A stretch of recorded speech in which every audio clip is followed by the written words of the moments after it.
warahmatullahi wabarakatuh. Perkenalkan saya Asma Lusna yang kali ini akan mengajak kalian untuk mendengarkan sebuah cerita rakyat yang cukup terkenal di Indonesia, yaitu legenda Batu Menangis. Cerita ini berasal dari Kalimantan yang sudah diwariskan secara turun-temurun. Meskipun kisahnya sederhana, cerita ini menyimpan pesan yang cukup berharga tentang kasih sayang seorang ibu, pentingnya bersyukur, dan kewajiban seorang anak untuk menghargai kedua orang tuanya. Nah, bagaimana kisahnya? Yuk kita mulai.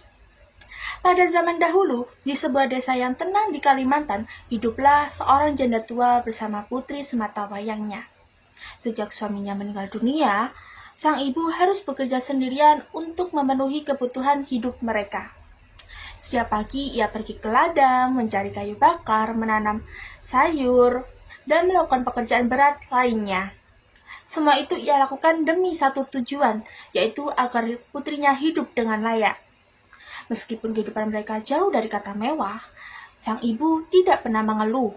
Ia selalu berusaha memberikan makanan yang cukup, pakaian yang bersih, dan kasih sayang yang tulus kepada anaknya.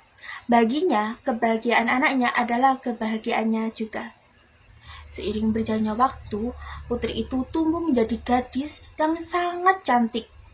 Wajahnya dipuji banyak orang, kulitnya bersih, tampilannya selalu menarik perhatian. Namun sayangnya, kecantikan itu tidak diiringi dengan hati yang baik. Ia mulai menjadi sombong, manja, dan sering meremehkan orang lain. Bahkan, ia merasa malu memiliki seorang ibu yang sudah tua, berpakaian sederhana, dan wajahnya dipenuhi tanda-tanda kelelahan akibat bekerja keras setiap harinya. Sang ibu sebenarnya menyadari perubahan sikap anaknya. Ia sering menasihati putrinya dengan lembut dan agar tidak sombong dan selalu menghargai orang lain. Namun semua nasihat itu ia anggap angin berlalu. Putrinya tidak pernah benar-benar mendengarkan. Suatu hari sang ibu mengajak putrinya pergi ke pasar untuk membeli beberapa kebutuhan rumah. Gadis itu sebenarnya enggan pergi bersama ibunya karena takut bertemu banyak orang. Namun akhirnya ia bersedia dengan satu syarat. Ia meminta ibunya agak jauh di belakang agar orang-orang tidak mengira mereka adalah ibu dan anak. Walaupun hati ibu terasa sedih mendengar permintaan itu, ia tetap menurut.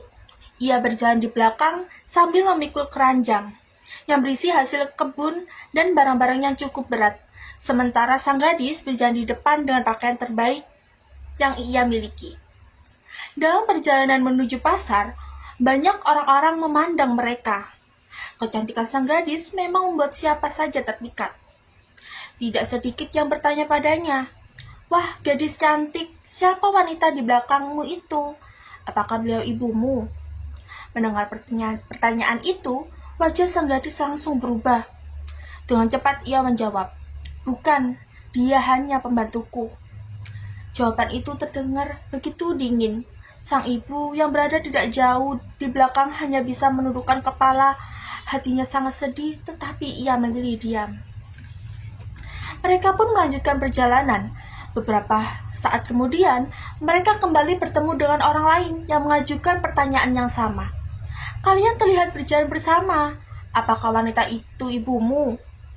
Untuk kedua kalinya, gadis itu menjawab dengan nada yang lebih keras, "Tidak, dia bukan ibuku. Dia hanya pembantu yang ikut menemaniku." Orang-orang mulai merasa heran melihat jawaban sang gadis, namun mereka tidak berkata apa-apa. Sang ibu masih berusaha menahan air matanya. Ia berharap suatu saat anaknya akan sadar dan berubah menjadi pribadi yang lebih baik. Namun ternyata kejadian yang sama terulang lagi.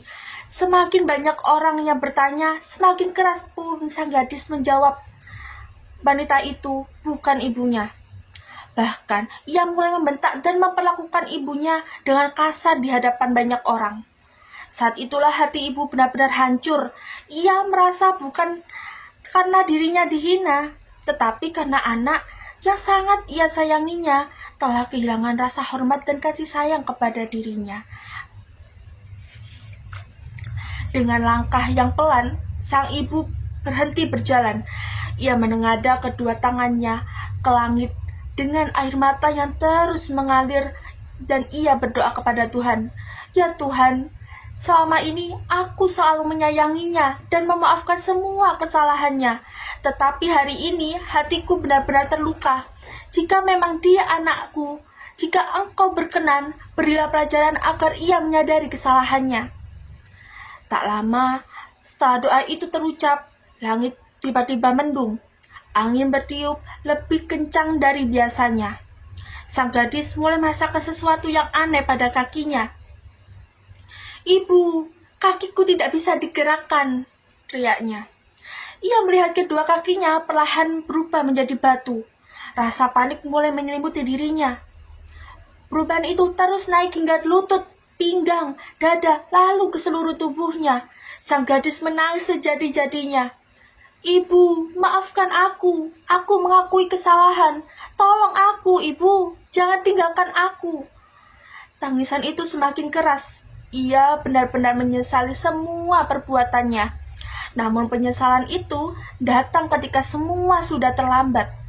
Tubuhnya terus mengeras, hingga akhirnya berubah menjadi batu sepenuhnya.